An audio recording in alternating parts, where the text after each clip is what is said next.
सो दोस्तों, अब हम ऑर्गेनिक केमिस्ट्री में आ रहे हैं और ऑर्गेनिक केमिस्ट्री में एक बहुत इंपॉर्टेंट टॉपिक है स्टीरियो केमिस्ट्री। और हमें स्पेसिफिकली स्टीरियो केमिस्ट्री ऑफ एलीन के बारे में समझना है।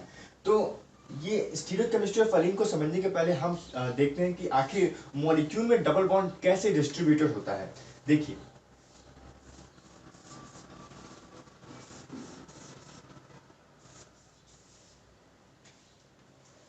डबल बॉन्ड कॉन्जुगेटेड मैनर में एडजस्ट हो सकता है, डबल बॉन्ड आइसोलेटेड मैनर में एडजस्ट हो सकता है, और डबल बॉन्ड क्यूमुलेटेड मैनर में मॉलिक्यूल में प्रेजेंट हो सकता है। तो इसे बोलते हैं कॉन्जुगेटेड सिस्टम, इसे आइसोलेटेड सिस्टम और इसे क्यूमुलेटेड सिस्टम। सो ये मेरा अल्कीन है जिसके एक ही कार्बन पे दो डबल बॉन्ड है। ऐसे अल्कीन को हम बोलते हैं क्यूमिलीन्स। सो बेसिकली हमें स्टीरियोकेमिस्ट्री ऑफ क्यूमिलीन को समझना है और एलीन उसका एक पार्ट है। तो आइए समझते हैं क्यूमिलीन क्या होता है और इसकी मदद से हम समझेंगे कि एलीन की स्टीरियोकेमिस्ट्री कैसे होती है। सो आइए दोस्तों समझते हैं क्यूमिलीन क्या होता है। देखिए, cumulene is basically a polyalkene having adjacent double bond. यानी कि ये वो अनसैचुरेटेड सिस्टम है जिसमें more than one double bond होंगे और वो डबल बॉन्ड एडजेसेंट पोजीशन पर होंगे। सो क्यूमिलीन के दो प्रकार होते हैं। Cumulene is of two type, even cumulene, odd क्यूमिलीन।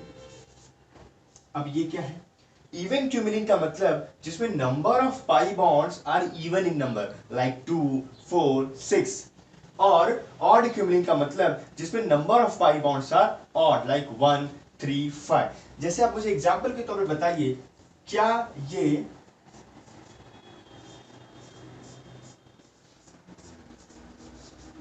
एक इवन क्यूमिलीन है? बिल्कुल, क्योंकि इसमें दो डबल बॉन्ड है जो कि इवन नंबर है। So this compound is an example of even cumulene. Let's take an example of odd क्यूमिलीन।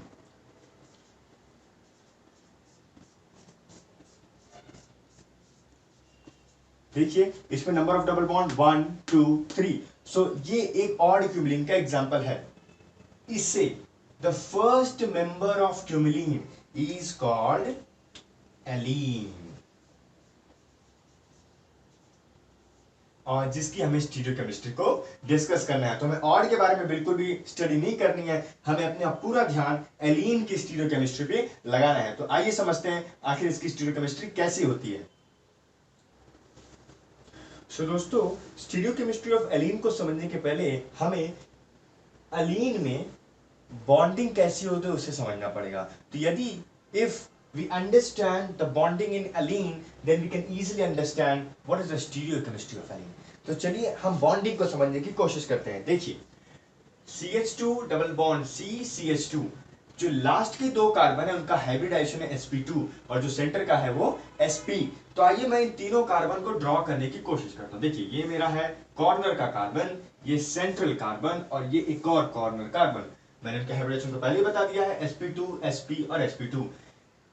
एक डबल बॉन्ड में एक सिग्मा और एक पाई, यानी कि ये जो कार्बन है इस कार्बन के साथ सिग्मा बॉन्ड का फॉर्मेशन करेगा। ये हो गया हमारा एक सिग्मा बॉन्ड। ये कार्बन इसके साथ भी सिग्मा बॉन्ड का फॉर्मेशन करेगा, यानी कि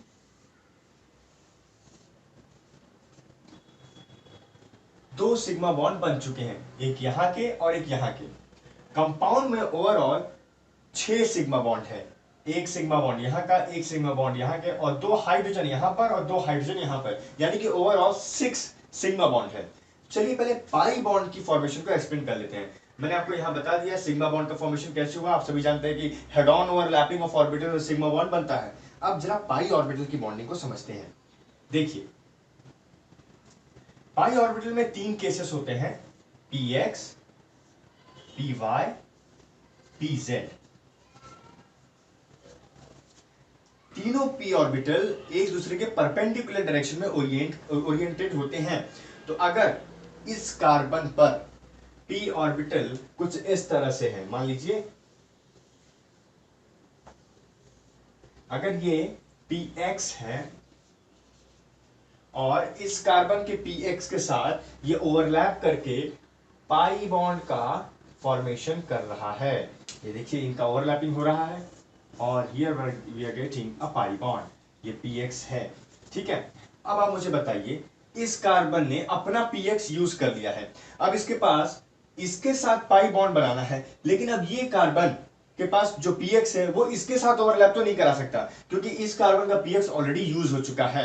यानी कि ऐसी सिचुएशन में हम या तो py या pz की मदद लेंगे। अब जैसा कि मैंने आपको बताया कि जो p ऑर्बिटल होते हैं एक दूसरे के परपेंडिकुलर डायरेक्शन में ओरिएंटेड होते हैं, तो यदि if this px orbital is in the plane, so tell me the next p orbital will be in perpendicular to the plane। तो कुछ इस तरह से होगा, यानी कि अगर ये p ऑर्बिटल मान लीजिए pz है, ये pz है, तो ये pz इसके pz के साथ ओवरलैप करेगा और पाई बॉन्ड का फॉर्मेशन करेगा, पाई बॉन्ड। तो देखा आपने दोस्तों, ये जो पाई बॉन्ड है किस तरह से इसने फॉर्म किया, इसने अपना एक px यूज किया और इस कार्बन ने अपना px यूज किया। मैंने अज्यूम किया है कि ये जो p ऑर्बिटल वो प्लेन में है, लेकिन अब इस कार्बन को इससे पाई बॉन्ड बनाना है, अब इसका px तो अवेलेबल नहीं है। अगर इसको इसके साथ पाई बॉन्ड बनाना है तो इसे या तो py या pz को यूटिलाइज करना पड़ेगा, लेकिन जो कि px नहीं है, और हम सभी जानते हैं कि जो p ऑर्बिटल होते हैं एक दूसरे के परपेंडिकुलर डायरेक्शन में होते हैं, px py pz एक दूसरे के 90 डिग्री के एंगल में ओरिएंटेड होते हैं। तो अगर px प्लेन में है तो जो pz या py जो भी होगा वो उसके प्लेन के परपेंडिकुलर, मैंने इसको ये एक 3D डायग्राम में जो मैं 2D में दिखाने की कोशिश कर रहा हूं वो कुछ इस तरह से ओरिएंटेड होगा, और ये जो pz है इसके pz के साथ पाई बॉन्ड बनाएगा। तो अब आप ध्यान से देखिए, ये p ऑर्बिटल प्लेन में है, ये जो p ऑर्बिटल है वो आउट ऑफ प्लेन में नहीं हो, ये इस तरह से 90 डिग्री में। तो आप मुझे बताइए जो इसके सिग्मा बॉन्ड है वो कैसे आएंगे। Sigma bond always form perpendicular to direction of pi bond. अगर पाई बॉन्ड प्लेन में है तो सिग्मा बॉन्ड प्लेन में नहीं बनेगा, और अगर पाई बॉन्ड प्लेन में है तो सिग्मा बॉन्ड प्लेन में बनेगा। मान लीजिए ये देखिए, ये पाई बॉन्ड प्लेन में है क्या, नहीं, यानी कि जो भी सिग्मा बॉन्ड जो हाइड्रोजन के साथ बन रहे हैं वो आएंगे हमारे प्लेन में, सिग्मा बॉन्ड। तो देखिए plane, not in plane, plane.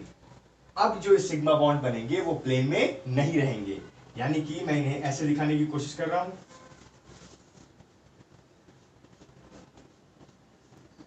ये रहे दोनों हाइड्रोजन। तो मैं इसको आपको वापस समझाने की कोशिश करता हूं। देखिए मैंने तीनों कार्बन ड्रॉ किए हैं, कार्बन कार्बन कार्बन, एक मल्टीपल बॉन्ड में एक सिग्मा बॉन्ड और एक पाई बॉन्ड। सिग्मा बॉन्ड की फॉर्मेशन मैंने एक्सप्लेन की, हेड ऑन ओवरलैपिंग, इसके सिग्मा बॉन्ड की फॉर्मेशन एक्सप्लेन की, हेड ऑन ओवरलैपिंग। अब इसको इस कार्बन के साथ पाई बॉन्ड बनाना है, और pi bond is formed due to the lateral overlapping of p orbital. तो देखिए अगर, जैसे मैं आपको बताया कि p ऑर्बिटल परपेंडिकुलर डायरेक्शन में ओरिएंटेड होते हैं, अगर ये अपना px यूज कर रहा है इसके साथ पाई बॉन्ड बनाने के लिए, तो इसे भी अपना px यूज करना पड़ेगा। और अगर ये px जो ऑर्बिटल जो मैंने रेड में ड्रॉ किए हैं वो प्लेन में है, तो नेक्स्ट पाई बॉन्ड बनाने के लिए जो इसका px अब अवेलेबल नहीं है, क्योंकि इसने इसके पाई बॉन्ड बना ली है। अब या तो इसे इसका py या pz यूज करना होगा। तो मान लीजिए मैंने pz यूज किया, आप कोई भी ऑर्बिटल यूज कर सकते हैं, ये pz मैंने यूज किया, pz जो कि px के परपेंडिकुलर डायरेक्शन में है, तो ये भी pz जो कि इसके परपेंडिकुलर डायरेक्शन में अपना यूज करेगा, और इनके बीच में ओवरलैपिंग होगी और पाई बॉन्ड बनेगा। और फिर मैंने आपको बताया कि पाई बॉन्ड और सिग्मा बॉन्ड और always form perpendicular to that of pi bond. So अगर ये मेरा प्लेन में है और ये मेरा आउट ऑफ प्लेन है, perpendicular to that plane, so ये जो मेरे सिग्मा बॉन्ड बनेंगे वो प्लेन में बनेंगे। और मैंने आपको बताया कि अगर ये प्लेन में है तो sigma bond out of plane बनेंगे, यानी कि दोनों हाइड्रोजन प्लेन में नहीं रहेंगे। तो आप मुझे बताइए, इस पूरे मॉलिक्यूल में कुल 7 एटम है, 7 में से 5 तो प्लेनर है लेकिन 2 आउट ऑफ प्लेन है। तो क्या ये इंटायर मॉलिक्यूल प्लेनर है क्या? नहीं, the molecule is non planar, and that is the cause of this molecule to show optical activity. इस स्टीरियोकेमिस्ट्री ऑफ एलीन में हम केवल ऑप्टिकल एक्टिविटी ही डिस्कस कर सकते हैं, ज्योमेट्रिकल आइसोमेरिज्म की तो कोई सवाल ही नहीं उठता, क्योंकि ज्योमेट्रिकल आइसोमेरिज्म के लिए मॉलिक्यूल का प्लेनर होना जरूरी है। लेकिन यहां पे आप देख सकते हैं कि मॉलिक्यूल पूरा प्लेनर नहीं है, 2 हाइड्रोजन बाहर की तरफ है, ये जो इंडिकेट कर रहा है कि मॉलिक्यूल इज नॉन प्लेनर। तो ये ओनली ऑप्टिकल आइसोमेरिज्म शो कर सकता है, ना कि ज्योमेट्रिकल आइसोमेरिज्म। चलिए इसके कुछ एग्जांपल से समझने की कोशिश करते हैं। दोस्तों आइए समझते हैं कि एलीन कोई भी ऑप्टिकली एक्टिव कैसे हो सकता है। तो जैसे मैंने आपको बताया कि एलीन केवल ऑप्टिकल एक्टिविटी शो कर सकता है, ज्योमेट्रिकल एक्टिविटी नहीं शो कर सकता, ज्योमेट्रिकल आइसोमेरिज्म नहीं शो कर सकता। तो आइए समझते हैं कि क्या कंडीशन है जो एलीन को फुलफिल करनी चाहिए सो दैट वो ऑप्टिकल एक्टिविटी या ऑप्टिकल आइसोमेरिज्म शो करे। कंडीशन ये है कि the terminal carbon should be differently substituted. अगर देखिए मेरे पास कोई अलीन है, क्या ये अलीन है? बिल्कुल, इसके अंदर दो पाई बॉन्ड है which shows that it's an even cumulene और एग्जांपल इज अलीन। तो ये अलीन है, तो अलीन के जो कार्बन है डिफरेंटली सब्स्टिट्यूटेड है, ए बी और ए बी। देखिए मैंने बताया कि ये दो हाइट जो बॉन्ड पेयर्स हैं they are in the plane और ये out of plane. So condition ये है कि A should not be equal to B. If any alene fulfill this condition, then the alene is optically active and it is capable of showing optical isomerism. चलिए कुछ example लेते हैं ताकि हमारी understanding और क्लियर हो जाए।